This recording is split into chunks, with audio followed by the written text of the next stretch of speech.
to the Grassroots Podcast. I am your host, Christy Washington. This podcast is a place where we reveal, highlight, and discuss underreported issues that are affecting our communities that we often don't talk about or we don't see on big media platforms. So before we go into the main discussion, I want to do a little housekeeping. Guys, we still have coronavirus around. So I just hope everyone is taking preventive measures in order for all of us to stay safe. Another thing is we have the 2020 census going on right now in the US. I know for Ohio, the 30th of September is the last date to take the census. So if you haven't taken the census, I am begging you, go and take the census. And if you want more information, you can find it on the 2020 census.gov. We have another serious thing going on right now. It is elections time in the US. I am urging everyone to go out and vote. If you are eligible to vote, go and vote. Do not sit around and be quiet. This is your time and this is your chance. It is your time and your chance for your voice to be heard. Your vote matters, your voice matters. Please, guys, if you are eligible to vote, go out and vote, and this is your time for you to make a change. I just want to remind each and every one of us that the fight against racism, police brutality, and inequality still continues. Earlier this year, we watched multiple Black people being shot and killed by police officers and some civilians. And some of those people include the late George Floyd, Breonna Taylor, Ahmaud Arbery, and so many more. Guys, one thing that I saw and admired was how all of the states in America came together to protest. And then we had 18 plus countries in Africa, Europe, Asia, and the rest of the world came together to join that protest to fight against racism and inequality and police brutality. And it was a great time to be alive to have watched that moment happen. So I just want to remind us again, it's still going on. The fight against racism, police brutality, inequality is still on. Now into our main discussion. With all of this going on, human trafficking and rape is on the rise again. It is high. Recently in the state of Georgia, 39 children were found, missing children. They were found by the U.S. Marshals. And we're glad that those kids are okay. They are doing fine according to the authorities. Moreover, there were 25 children found right here in Ohio. 25 missing children were found. And we're also glad that they are safe right now. But you know, these are the kind of things that we don't really talk about. We just talk about them one or two times and we don't hear about them anymore. Because when we heard the missing children were found, there were not many news outlets that carried that story. Not many people knew about that story about those children. It was just few.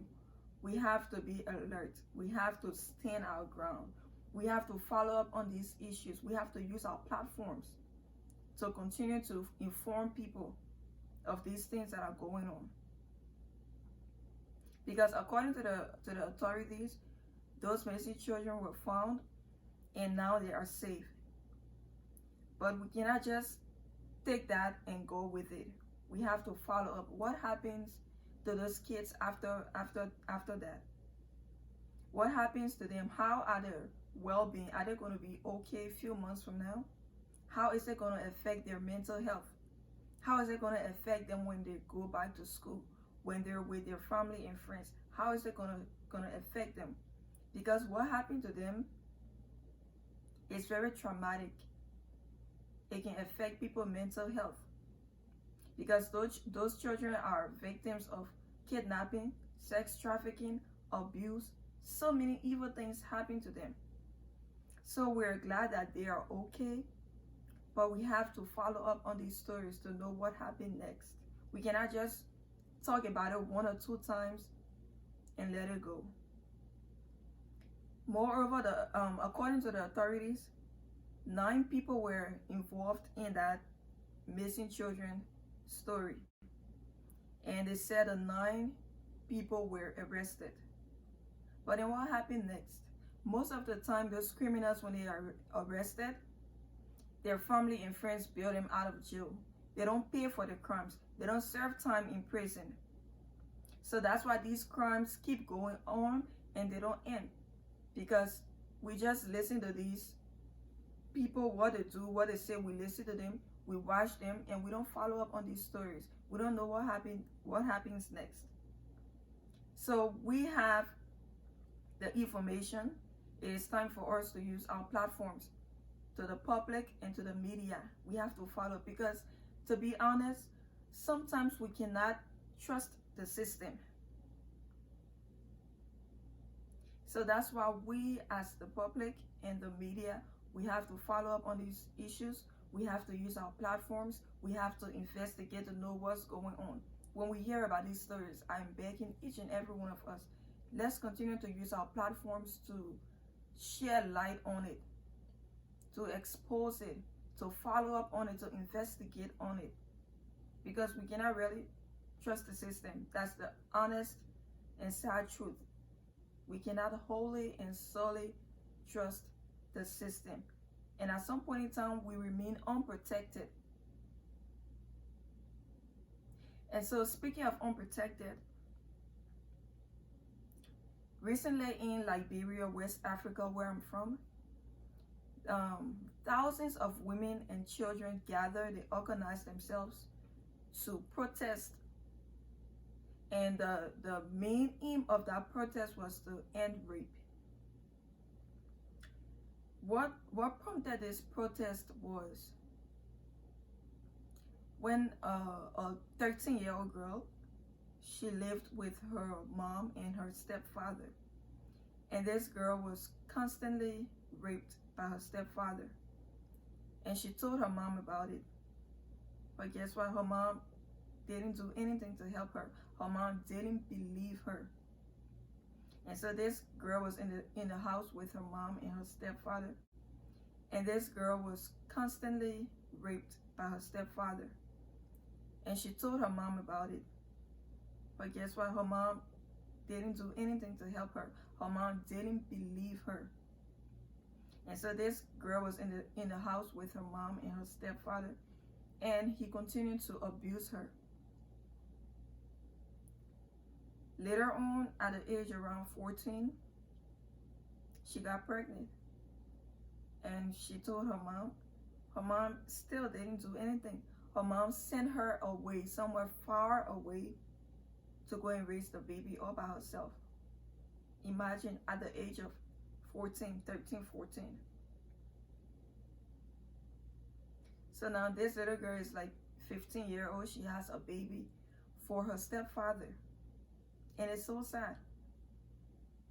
Because you see, these are the reasons why rape victims do not speak out.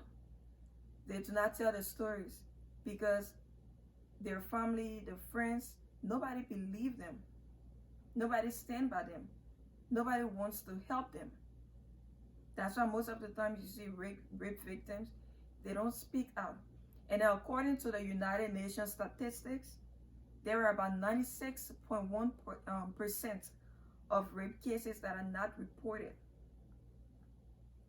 Because to be honest, if a abused victim come out to you and tell you that they have been abused, if even you don't want to believe them right away, because rape is a very complicated issue. If you don't believe them right away, at least try to listen to them, try to investigate, try to help them, find way to help, find way to know the truth, find way to investigate to help.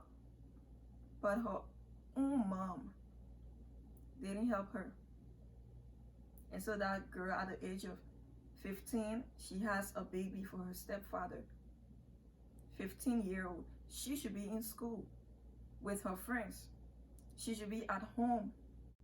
She should be learning how to be a woman when she gets to the age of 18.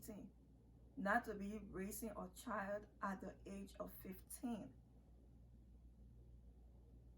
And now her childhood has been taken away from her because she doesn't have the opportunity to live like a child and experience childhood, to play and study with her friends. She doesn't have the opportunity to go to school and graduate. Now she's raising a child. And it's so sad. These are issues we need to really speak on. We need to involve in our daily lives. We need to put these issues on our platforms and let people know. Because again, in Liberia, these women came together and they organized this protest because rape has been so high. And according to the reports, since January of this year, there has been over 900 rape cases reported. And guess what? Nobody has done anything about it. Not the government, not anybody. Everyone is going around doing their thing like nothing is happening, like it's not important. And this is very serious. So these women came together to protest, hoping that they can be able to get the voice of the president, hoping that he will be able to speak, hoping that the senators and the representatives will come to speak and say something and do something about this issue, because it's very serious.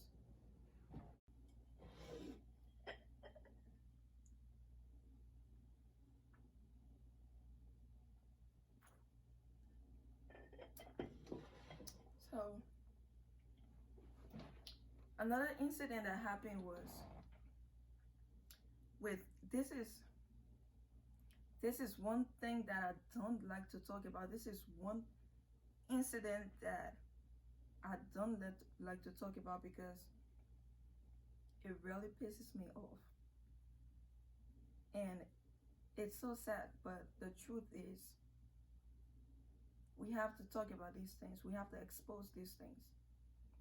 We have to share these things. So another incident was with this boy, with this 15-year-old boy. And according to witnesses, according to the reports, he abused this 3-year-old baby. Imagine 15-year-old and 3-year-old. And according to the witnesses, he used razor blades to cut open the baby's vagina in order for him to penetrate, because of course he's 15 and she's 3. He's so big, and so he had to use razor blade to cut her open in order to penetrate her. And it's so sad. It is so sad. Now that baby is in the hospital, suffering and fighting for her life.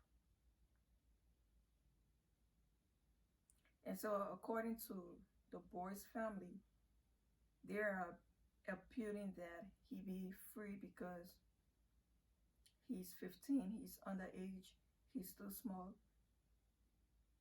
I mean, so 15, at the age of 15, you should know your right from your left. You should know what you want. So if he was too small, if he was a child, if he was under the age of 18, why did he do things that he was not supposed to be doing. If he's a child, let him stay in a child's place. But he went on to do something evil. And now his parents are saying that, oh, because he's a child, so he should be let go. He should be free. He should not go through any punishment. And people who agree with these kind of things are disgusting. They are shameless. They have no conscience. And it's so sad. So now, some women in Liberia are suggesting that the penis of any male rapist be cut off. That's a new hashtag on Facebook, cut the penis. So if you are a convicted rapist, cut the penis off. And I think that's a good topic to discuss and debate. Should the penis of every convicted rapist be cut off as a penalty for the crime? And now we will see how they're going to do it, because we don't know. But it's really crazy, because most of the time rapists do these things, and then at some point in time their family and friends will bail them out, and they go out and do the same thing. And it's like the people are tired. The women are tired. So now this is what they want to do. Should the penis of every convicted rapist be cut off? But this is my thing. To the general public and to the media, I want to urge each and every one of us to continue to share light on these topics, to continue to discuss these issues. Let us continue to talk about these things. And that's why earlier on I opened this podcast with the election season. That's why we have to vote for people who have our interest. So whether you are in the US or not, if you're in the US right now and it is elections time, go out and vote. Vote wisely. Vote for somebody who will have your interest. If you're not in the US, and if when it's elections time in your country, go out and vote. If you're eligible to vote, go out and vote. Do not sit down. Go and make your voice heard. Go and make a change through your vote. To the media and the public, it is time that we come together and investigate these things and follow up on these issues and talk about these issues and find a way we can help each other. And now this message is specifically going to my fellow media colleagues. Whether you are a talk show host or TV presenter or news reporter, once you are in the media, I am begging us to continue to use our platforms to shed light on these topics, to follow up on these topics. These are serious things that is going on, and we need more people to talk about it. As media practitioners, we are the watchdogs of society. It is our social responsibility to investigate, to inform, and to educate the public. I am begging each and every one of us. Let's continue to use our platforms to talk about these issues. Thanks for watching. This is the Grassroots Podcast. It's a place where we reveal, highlight, and discuss underreported issues that we often don't talk about. Thanks for watching once again. I'll see you next week.